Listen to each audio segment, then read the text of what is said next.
na sana sa panawagan niya, pamilya niya, mother, mga anak, nandito ang MNLF. Ipatawag lang kami ni Vice President and we are ready. The MNLF is always ready. General Marbel, nawala na yung kuha niya eh. Nawala na yung trust ng taong bayan sa kanya sa nangyari ngayon.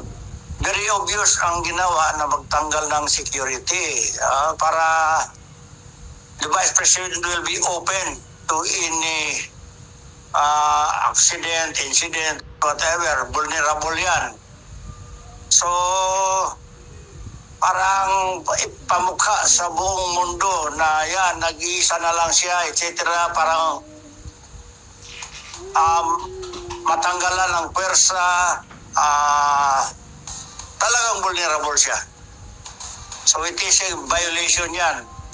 Pagdating po sa usaping seguridad, ang pangalawang Pangulo po ba ay nakikita ninyo, ma-assess nyo ba na walang banta laban sa kanya? Very obvious. Sa tingin ko lang sa lahat ng nakikinig, Assalamualaikum warahmatullahi ta'ala wabarakatuh. Very obvious ang ginawa na magtanggal ng security para the Vice President will be open to any accident, incident, whatever, vulnerable yan. So, parang ipamukha sa buong mundo na yan, nag-iisa na lang siya, etc. Parang matanggalan ng pwersa, talagang vulnerable siya. So it is a violation yan. Gaano namang kahalaga na yung mananatili sa kanya na security ay meron siyang trust and confidence? Kasi napansin niya, yung pawang mga tinanggal sa kanya, yung matatagal na rin sa kanya, galing sa Mindanao, yun pa yung mga nilipat dito, tapos yung mga meron na mga ibinigay doon, na yung mga natitira, pero hindi siya yung pumili.